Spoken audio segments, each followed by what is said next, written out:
अस्सलाम वालेकुम। Today our topic is exchange rate and determination of exchange rate. ठीक है, बेसिकली एक्सचेंज रेट क्या होता है कि जब आप लोकल करेंसी को फॉरेन करेंसी के साथ चेंज करते हैं। ठीक है, लोकल करेंसी आप अपनी देते हैं, एक यूनिट जो है वो फॉरेन करेंसी का लेने के लिए, तो वो आपका एक्सचेंज रेट को शो करता है। ठीक है, फॉर एग्जांपल अगर आप 100 रुपीज़ देते हो $1 लेने के लिए, ठीक है, $1 हासिल करने के लिए, तो वो आपका रेट ऑफ एक्सचेंज है बिटवीन डॉलर एंड रुपीज़। ठीक है, यानी कि $1 जो है वो आपका 100 रुपीज़ के इक्वल होगा। अब फर्दर जो है आपके बुक में उन्होंने एक्सचेंज रेट जीम्स जो है वर्ड के अंदर जो आए, जो चेंजिंग्स आई एक्सचेंज रेट के अंदर with the passage of time, वो एक्सप्लेन किए हुए हैं। ठीक है, सबसे फर्स्ट है under gold standard. Gold standard में क्या होता था कि on the basis of gold जो है वो आप अपने करेंसी को एक्सचेंज करते थे। ठीक है, फॉर एग्ज़ाम्पल जो आपका गोल्ड स्टैंडर्ड पीरियड में क्या था कि 1 पाउंड स्टर्लिंग को, ठीक है, गोल्ड में चेंज करते थे तो वो 113 ग्रेन्स ऑफ गोल्ड होता था। ठीक है, और अगर इसी तरह यूएस डॉलर को किया जाए तो वो 23 ग्रेन ऑफ गोल्ड है। तो on the basis of gold content अगर आप एक्सचेंज रेट देखना चाहो डॉलर और पाउंड के अंदर, तो आपके पास एक्सचेंज रेट क्या आएगा, पाउंड डिवाइडेड बाय डॉलर, तो आपके पास एक्सचेंज रेट है 4.87। इट्स मीन कि 1 पाउंड जो है वो आपके पास $4.87 के इक्वल है। ठीक है, इस तरह आप एक्सचेंज रेट डिटरमाइन करते थे अंडर गोल्ड स्टैंडर्ड में। ठीक है, और अकॉर्डिंग टू गोल्ड स्टैंडर्ड जो आपका एक्सचेंज रेट है वो लेस और मोर फिक्स्ड रहता है, यानी कि फिक्स एक्सचेंज रेट है। ठीक है, मैक्सिमम जो है वो आपका 4.90 पे रहता है और मिनिमम जो है वो 4.84 है, और ये जो 3 सेंट्स जो है 3 to 4 सेंट्स कम होते हैं वो शिफ्टिंग की वजह से हो जाते हैं। ठीक है, लेकिन ग्रेट डिप्रेशन के बाद जब आपके पास गोल्ड स्टैंडर्ड जो है वो बहुत ज़्यादा था, तो उस केस में क्या हुआ था कि आपके जो एक्सचेंज रेट था वो फिक्स एक्सचेंज रेट सिस्टम था। ठीक है, यानी कि गोल्ड स्टैंडर्ड जो है वो आपके पास फिक्स एक्सचेंज रेट सिस्टम में आता है। ठीक है, नेक्स्ट है आपके पास Bretton Woods system. Bretton Woods system में क्या होता था कि बेसिकली जो आपका डॉलर है, पाउंड है और गोल्ड को जो है वो आप इंटरनेशनल ट्रांजैक्शन के लिए यूज़ करते थे। ठीक है, और हर कंट्री जो है वो अपनी पार वैल्यू करेंसी की डिसाइड कर लेता था गोल्ड में या फिर डॉलर में या फिर पाउंड में। ठीक है, हर कंट्री को ये राइट था कि वो अपनी करेंसी की वैल्यू खुद से डिसाइड करे। ठीक है, जिस तरह अमेरिकन अथॉरिटीज़ ने क्या किया था कि अपना उन्होंने 1 औंस ऑफ गोल्ड जो है वो सेल किया था $35 में, यानी कि 1 औंस जो था वो इक्वल था $35 के। उन्होंने अपनी करेंसी की वैल्यू डिटरमाइन की थी इस तरह। तो ब्रिटन वुड के सिस्टम के अकॉर्डिंग जब भी एक्सचेंज रेट जो है वो डिसाइड कर लिया जाता है, इकोनॉमी में डिटरमाइन कर दिया जाता है, तो वो फिक्स रहता है, चेंज नहीं होता। दैट्स वाई आप ब्रिटन वुड सिस्टम को एक फिक्स एक्सचेंज रेट सिस्टम भी कह सकते हैं। और इस सिस्टम के अंदर जो है एक कंट्री को ये परमिशन होती है कि वो अपनी करेंसी की पार वैल्यू को चेंज कर सके विद इन पॉजिटिव और नेगेटिव 10%। ठीक है, या तो वो 10% वैल्यू को बढ़ा सकता है या कम कर सकता है without the approval of IMF। Means IMF जो है वो आपके पास एक इंस्टीट्यूशन है जो काम करता है, जो आपको डेट वगैरह प्रोवाइड करता है और आपके बैलेंस ऑफ पेमेंट पे के लिए जो है वो काम करता है। ठीक है, तो जब भी आपको कंट्री अगर फेस करेगी डिसइक्विलिब्रियम आपके बैलेंस ऑफ पेमेंट पे, तो आप अपनी करेंसी को डीवैल्यू कर सकते हो बैलेंस ऑफ पेमेंट में लाने के लिए with the approval of IMF। ठीक है, उसके बाद है under manage flexible exchange rate system. 1971 में जो है आपके कोई प्रेसिडेंट था, ठीक है, निक्सॉन, उसने क्या किया था कि डॉलर को जो है आप गोल्ड में कन्वर्ट करते हो या गोल्ड को डॉलर में कन्वर्ट करते हो, वो उसने रिजेक्ट कर दिया था इस एरा में, ठीक है। 1971 के बाद जो है इरा ऑफ फ्लोटिंग और फ्लेक्सिबल एक्सचेंज रेट सिस्टम आपका स्टार्ट हुआ था। और इस सिस्टम में क्या था कि आपके जो है एक्सचेंज रेट जो है डिटरमिन होता था on the basis of supply of foreign exchange rate and demand for foreign exchange rate, ठीक है। लेकिन ये सिस्टम कुछ देर के लिए चला, उसके बाद आपके पास जो सिस्टम आया था वो मैनेज्ड फ्लोटिंग सिस्टम था। उस सिस्टम में क्या होता था कि जो आपका एक्सचेंज रेट जो है वो डिटरमिन होता था on the basis of demand and supply, but also there is intervention of monetary authorities, ठीक है। मॉनेटरी अथॉरिटीज़ आपकी क्या होती है, आईएमएफ या सेंट्रल बैंक वगैरह, ठीक है। फॉर एग्ज़ाम्पल कि आपका सेंट्रल बैंक जो है वो देखता है कि एक्सचेंज रेट जो है वो अपवर्ड जा रहा है, ठीक है, उसकी प्राइसेस जो है वो अपवर्ड जा रही हैं, यानी कि आपके पास फॉरेन एक्सचेंज रेट जो है वो ज़्यादा हो गया है, तो वो क्या करता है, सेंट्रल बैंक जो है फॉरेन एक्सचेंज रेट जो है वो सेल करना स्टार्ट कर देता है लोअर प्राइसेस पे, ठीक है। इसी तरह अगर सेंट्रल बैंक को लगता है कि आपका एक्सचेंज रेट जो है वो नहीं बढ़ रहा, ठीक है, एक्सचेंज रेट प्राइसेस जो है वो फॉल कर रही हैं, तो मॉनेटरी अथॉरिटीज़ क्या करेंगी कि आपके रिज़र्व्स को बैलेंस रखने के लिए परचेज़ करना शुरू कर देंगी फ़ॉरेन करेंसी, ताकि फ़ॉरेन एक्सचेंज जो है वो उनके पास आए, ठीक है। नेक्स्ट है आपके पास अंडर फ्लेक्सिबल एक्सचेंज रेट, ठीक है। सिमिलरली जैसे आपने एक्सचेंज रेट डिटरमिन किया सप्लाई और डिमांड की बेस पे, ठीक है, तो यहाँ पे एग्जांपल दी हुई है उन्होंने कि रेट ऑफ डॉलर जो है वो आपका 100 रुपीज़ के इक्वल था, जो आपने फर्स्ट एग्जांपल देखी थी। तो यहाँ पे जो है आपका रेट ऑफ एक्सचेंज क्या है, डॉलर जो है वो आपका इक्वल है ₹100 के, ठीक है। नेक्स्ट है आपके पास determinants of exchange rate, real और नॉमिनल। जैसे आपने पहले अपने ग्राफिकल हमने डिफरेंट देखा, मॉनेटरी में भी फिजिकल पॉलिसी में भी उनका थ्योरेटिकल बैकग्राउंड जो देखा, वही इसी जो एक्सचेंज रेट को आपको अफेक्ट कर रहा था, जो आपके बैलेंस ऑफ पेमेंट को शिफ्टिंग का कॉस्ट बन रहा था, ठीक है। सिमिलरली यहाँ पे भी वही डिटर्मिनेंट्स हैं। जब भी आपका डोमेस्टिक आउटपुट या इनकम इंक्रीज़ करती है तो आपकी जो डिमांड है इंपोर्ट्स की बढ़ जाती है, ठीक है। जब डिमांड आपकी इंपोर्ट्स की बढ़ जाएगी तो आपकी फॉरेन करेंसी जो है वो कम हो जाएगी, ठीक है। यानी कि एक्सचेंज रेट आपके पास कम हो जाएगा। जब आप डिमांड इंपोर्ट्स की बढ़ाओगे तो आपकी जो करेंसी है या आपका पैसा है वो फॉरेन कंट्री के पास जाएगा और आपके पास तो एक रिजर्व्स कम हो जाएंगे, ठीक है। आपके पास तो फॉरेन करेंसी कम हो जाएगी, इट्स मीन कि आपके पास एक्सचेंज रेट फॉल कर जाएगा। सेकेंडली, जब भी आपकी इनकम जो है फॉरेन इनकम इंक्रीज़ होगी, उससे क्या होगा कि आपका एक्सचेंज रेट जो है वो इंक्रीज़ करेगा, ठीक है। क्योंकि आपकी जब income increase, foreign income increase हो रही है वो किससे, एक्सपोर्ट से, ठीक है। तो जब एक्सपोर्ट से इनकम आपकी इंक्रीज़ होगी, इट्स मीन कि आपकी कंट्री की जो करेंसी की डिमांड है वो ज़्यादा है, तो आपके पास एक्सचेंज रेट जो है वो ज़्यादा होगा। और अगर आपका डोमेस्टिक रियल इंटरेस्ट रेट बढ़ेगा तो कैपिटल इनफ्लो बढ़ेगा, उससे भी एक्सचेंज रेट जो है वो ज़्यादा होगा। अगर फॉरेन रियल इंटरेस्ट रेट ज़्यादा हो, यानी कि अदर कंट्रीज़ में रियल इंटरेस्ट रेट ज़्यादा हो, तो आपके जो इन्वेस्टर्स हैं वो उधर अट्रैक्ट करेंगे, तो इट्स मीन कि आपकी जो करेंसी है वहाँ पे मूव करेगी, तो आपके पास एक्सचेंज रेट कम होगा, ठीक है। और फिफ्थ वन है कि अगर आपकी वह डिमांड फॉर डोमेस्टिक गुड्स जो हैं वो इंक्रीज़ कर जाए, यानी कि आप अदर कंट्रीज़ की गुड्स को प्रेफर करो, तो आपकी जो है एक्सचेंज रेट कम होगा। लेकिन अगर आपकी गुड्स की डिमांड वर्ल्डली जो है वो बढ़ जाए, यानी कि आपकी कंट्री की डिमांड गुड्स की बढ़ जाए, तो उससे क्या होगा, एक्सपोर्ट्स इंक्रीज़ होंगी, तो उससे आपका एक्सचेंज रेट जो है वो राइज होगा, ठीक है। उसके बाद है डीवैल्यूएशन प्राइस एडजस्टमेंट मैकेनिज़्म। ये पॉइंट आपका ये बताता है कि डीवैल्यूएशन से आपके प्राइस मैकेनिज़्म या आपकी कंट्री में क्या चेंजेस आती हैं।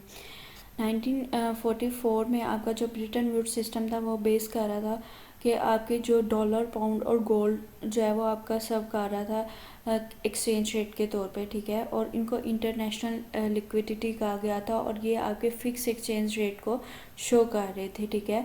और इस फिक्स एक्सचेंज रेट सिस्टम के बाद आपके पास जो आया वो आपके पास फ्लोटिंग मैनेज्ड कह सकते हो, मैनेज्ड फ्लोटिंग जो एक्सचेंज रेट सिस्टम आया, जिसमें आप अपनी करेंसी को डिवैल्यू कर सकते हो, ठीक है, अपने डेफिसिट को ओवरकम करने के लिए।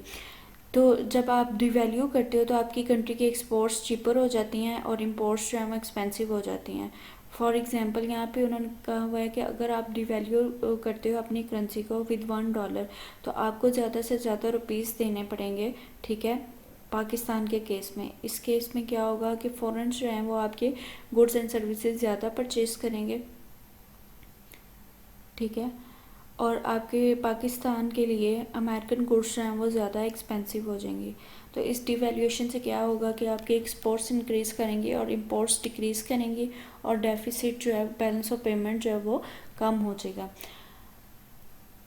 मार्शल लर्नर कंडीशन अब हम देखेंगे जो कि बेस ऑन डिवैल्यूएशन है। उसके अकॉर्डिंग वो कहते हैं कि devaluation will have a favourable affect on trade balance if the sum of elasticities of demand for exports and of imports is greater than 1, it's mean कि जो चेंजिंग्स आती हैं आपकी एक्सपोर्ट्स में, ठीक है, और आपके इंपोर्ट्स में वो ग्रेटर देन 1 हो। वो किस तरह कि जब भी आपकी डिवैल्यूएशन होती है तो आपकी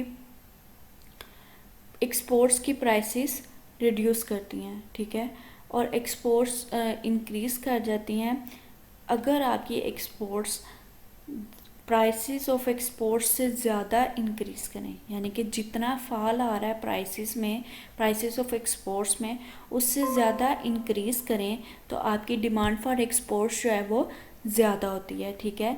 इसी तरह आपकी जो इंपोर्ट्स की प्राइसेस जो हैं वो ज़्यादा इंक्रीज़ करें,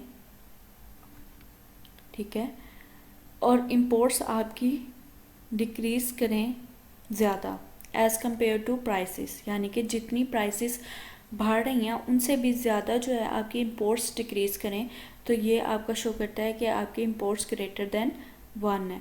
तो इस तरह आपका सम जो होगा इलास्टिसिटीज़ का वो ग्रेटर देन 1 होगा, तो डिवैल्यूएशन बेटर आपके लिए बेनिफिशियल होगी कंट्री के लिए। और अगर सम जो है वो बिल्कुल इक्वल 1 के होगा तो वो लीस्ट सक्सेसफुल होगा, और अगर लेस देन 1 होगा तो वो आपके लिए बेनिफिशियल नहीं होगा, ठीक है। नेक्स्ट उन्होंने इफ़ेक्ट्स बताए हैं डिवैल्यूएशन के ऑन द बेस ऑफ आपका जो मार्शल लर्नर कंडीशन के बेस पे उन्होंने इफ़ेक्ट्स ऑफ डिवैल्यूएशन बताए हैं, ठीक है। सबसे फर्स्ट वन इफेक्ट क्या है, effect of devaluation on balance of trade, जो कि आप शुरू से चैप्टर के पढ़ते आए हो, ठीक है। डिवैल्यूएशन से क्या होता है, आपके एक्सपोर्ट्स इंक्रीज़ करती हैं, ठीक है, और उस एक्सपोर्ट से डिवैल्यूएशन से ये भी होता है कि आपकी इंपोर्ट्स जो हैं वो डिक्रीज़ कर जाती हैं, ठीक है, डिमांड फॉर इंपोर्ट्स जो है वो डिक्रीज़ कर देती है। लेकिन अगर इस कंडीशन को हम पाकिस्तान में अप्लाई करें तो क्या होगा कि आपकी जो एक्सपोर्ट्स और इंपोर्ट्स जो हैं वो लो इलास्टिसिटीज़ हैं, ठीक है, यानी कि वो लेस देन 1 है, और इस केस में आपके लिए जो है डिवैल्यूएशन वो बेनिफिशियल नहीं होती, ठीक है। जब भी आपकी पाकिस्तान में डिवैल्यूएशन होती है तो आपके एक्सपोर्ट्स जो हैं वो कॉटन, राइस वगैरह की, ठीक है, टेक्सटाइल वगैरह की चीपर हो जाती हैं, लेकिन आप उतनी अपनी एक्सपोर्ट्स को इन्हांस नहीं कर सकते, बढ़ा नहीं सकते, ठीक है। तो उस केस में क्या होता है कि आपके रिसिप्ट्स जो हैं वो ज़्यादा इंक्रीज़ नहीं होती है। दूसरी साइड पे जो आपकी इंपोर्ट्स हैं वो बेस कर रही होती हैं आपके मशीनरी पे, रॉ मटेरियल पे, ठीक है, ऑटोमोबाइल्स वगैरह पे। तो इससे क्या होता है कि जो जब आपकी डिवैल्यूएशन होती है तो आपके इंपोर्ट्स जो हैं वो एक्सपेंसिव हो जाती हैं, ठीक है, लेकिन आप इन सब चीज़ों का अपना रॉ मटेरियल, मशीनरी वगैरह को डिमांड को कम नहीं कर सकते, ठीक है। तो ये भी आपके लिए बेनिफिशियल नहीं होगा, और आपकी जो पेमेंट्स हैं, फॉरेन पेमेंट्स हैं, वो डिक्रीज़ नहीं होंगी, ठीक है। तो आपकी पॉलिसी जो है डिवैल्यूएशन की वो आपकी इकोनॉमी के लिए जो है वो सिग्निफिकेंट नहीं है, बेनिफिशियल नहीं है, लेकिन ये इंडस्ट्रियल कंट्रीज़ के लिए जो है वो बेनिफिशियल होती है, ठीक है, जहाँ पे एक्सपोर्ट्स और इंपोर्ट्स जो हैं वो इलास्टिसिटीज़ ग्रेटर देन 1 होती है। फिर याद रखिएगा ये जो इफ़ेक्ट्स हैं ये बेस ऑन है आपके मार्शल लर्नर कंडीशन की बेस पे वो कह रहे हैं, ये बात कर रहे हैं, ठीक है, कि ग्रेटर देन 1 होनी चाहिए। उसके बाद है effects of devaluation on domestic prices. आपकी जो गुड्स की डोमेस्टिक प्राइसेस तो लो हो जाती हैं, लेकिन जब एक्सपोर्ट्स बढ़ गई हैं आपकी इकोनॉमी की, जब एक्सपोर्ट्स बढ़ती हैं तो आपके जो डोमेस्टिक गुड्स की शॉर्टेज हो जाती है, क्योंकि आप एक्सपोर्ट ज़्यादा करते हो, तो जब डोमेस्टिक गुड्स की शॉर्टेज हो जाती है तो प्राइसेस डोमेस्टिकली इंक्रीज़ कर जाती हैं। जब प्राइसेस इंक्रीज़ करेंगी डोमेस्टिकली, दूसरी साइड पे इंपोर्टेड गुड्स के भी प्राइसेस जो हैं वो बढ़ जाती हैं, तो इससे इकोनॉमी में क्या होता है, इन्फ्लेशन हो जाती है, ठीक है। और दूसरी साइड पे जब अगर आप सब्स्टिट्यूट्स भी प्रोड्यूस करते हो तो उससे भी क्या होता है कि आपकी कंट्री में जो है वो उन रिसोर्सेज की डिमांड बढ़ जाती है जो आप इंपोर्ट सब्स्टिट्यूट्स के लिए यूज़ कर रहे हो, तो उनकी प्राइसेस बढ़ जाएंगी, तो उससे भी आपकी इकोनॉमी में इन्फ्लेशन जो है वो बढ़ती है, ठीक है। नेक्स्ट है effects of devaluation on terms of trade. जब आपकी एक्सपोर्ट्स जो हैं वो डिक्रीज़ हों, ठीक है, एक्सपोर्ट्स की प्राइसेस जो हैं वो डिक्रीज़ हों, क्यों, और इंपोर्ट्स की प्राइसेस जो हैं वो इंक्रीज़ हों। टर्म्स ऑफ ट्रेड जो बताता है वो आपके पास रेशो को बताता है on the basis of prices of exports and imports, ठीक है। जब एक की प्राइसेस कम हो रही हैं और दूसरे की बढ़ रही हैं, तो इस केस में क्या होगा कि आपका टर्म्स ऑफ ट्रेड जो है वो आपकी कंट्री के अगेंस्ट जाएगा, यानी कि टर्म्स ऑफ ट्रेड जो है वो कम होगा, स्पेशली इन डेवलपिंग कंट्रीज़ में, ठीक है। Effect of devaluation of income distribution. इस डिवैल्यूएशन से जो बेनिफिट होगा वो आपके सिर्फ प्रोड्यूसर्स को होगा, ठीक है, कंज्यूमर को नहीं होगा, क्योंकि जब भी डिवैल्यूएशन होगी या तो एक्सपोर्ट्स जिनकी बढ़ेंगी उनको फ़ायदा होगा, डोमेस्टिकली तो प्राइसेस वैसे भी इंक्रीज़ कर रही हैं, तो कंज्यूमर को कोई फ़ायदा नहीं होगा। दूसरी साइड पे अगर इंपोर्ट सब्स्टिट्यूट्स भी प्रोड्यूस हो रहे हैं तो उन इंपोर्ट सब्स्टिट्यूट्स की डिमांड भी डोमेस्टिकली इंक्रीज़ होगी, उनकी प्राइसेस बढ़ेंगी, उससे भी फ़ायदा जो है वो प्रोड्यूसर को होगा, ना कि आपके कंज्यूमर को होगा, ठीक है। Effects of devaluation on expenditures, ठीक है। जब आपकी डिवैल्यू होती है, एक्सपोर्ट्स और इंक्रीज़ होती हैं, इंपोर्ट्स डिक्रीज़ होती हैं, और उससे क्या होता है आपकी कंजप्शन और प्रोडक्शन भी डिक्रीज़ होती है। क्योंकि आपकी जो एक्सपोर्ट्स जो हैं वो चीप हैं, लेकिन डोमेस्टिकली वो उनकी प्राइसेस बढ़ जाती हैं, ठीक है। आपकी इकोनॉमी के रिसोर्सेज जो हैं वो आप यूटिलाइज़ करना शुरू कर देते हो इंपोर्ट्स पे, उससे क्या होता है आपके ओवरऑल जो रियल एक्सपेंडिचर्स हैं इकोनॉमी के, ठीक है, जहाँ पे कंट्री में, जिस कंट्री में डिवैल्यूइंग हुई है करेंसी की, वो डाउन चले जाते हैं, ठीक है। और आपकी एग्रीगेट डिमांड जो है उसमें मल्टीपल रिडक्शन आता है आपकी इनकम और एम्प्लॉयमेंट लेवल पे, ठीक है। यानी कि डिवैल्यूएशन का इफेक्ट ये होता है कि आपके रियल एक्सपेंडिचर्स जो हैं वो कम हो जाते हैं, आपकी इनकम और एम्प्लॉयमेंट लेवल भी कम हो जाता है, ठीक है। उसके बाद है effects of devaluation on supply. Exports जो है इंक्रीज़ हुई हैं, उस यानी कि आपकी एक्सपोर्ट्स चीपर हैं, तो एक्सपोर्ट से आप अपने सप्लाईज बढ़ा सकते हो, ठीक है, रिसोर्सेज बढ़ा सकते हो, लेकिन ये आपके इस केस में होगा जब आप डिप्रेशन में होंगे, आपके पास अनयूज जो हैं वो रिसोर्सेज होंगे और उनको आप यूटिलाइज़ करके अपनी एक्सपोर्ट्स को बढ़ा सकते हो, अपनी कंट्री की एम्प्लॉयमेंट को बढ़ा सकते हो। लेकिन अगर आपकी कंट्री में ऑलरेडी फुल एम्प्लॉयमेंट है और सप्लाई जो है वो आप नहीं बढ़ा सकते, तो इस केस में क्या होगा कि आपकी एक्सपोर्ट्स नहीं बढ़ेंगी और आपका जो है एक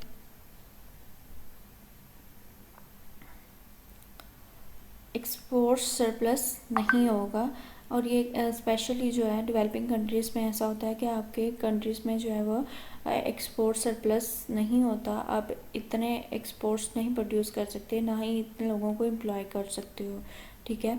उसके बाद है effects of devaluation on debt burden. Obviously जब आपकी कंट्री में ना इनकम जनरेट हो रही है, ना एम्प्लॉयमेंट लेवल बढ़ रहा है, ठीक है, तो उससे क्या होगा कि डेट बर्डन भी इंक्रीज़ करेगा, क्योंकि आपको बहुत सारे दूसरे एक्सपेंडिचर्स करने होते हैं, जैसे एजुकेशन, हेल्थ वगैरह और शिपिंग एक्सेट्रा, उन सबको मीट करने के लिए आपको जो है डेट लेना पड़ता है। तो डिवैल्यूएशन से क्या होता है, जब करेंसी की वैल्यू डिवैल्यू करती है तो आपके एक्सपेंडिचर्स जो हैं वो बढ़ जाते हैं, ठीक है, as compare to other world, तो आपकी जो है डेट जो है वह इंक्रीज़ हो जाता है। नेक्स्ट जो है problems of destabilisation in global framework, ठीक है। ये बेसिकली ये पॉइंट ये आप खुद स्टडी करोगे।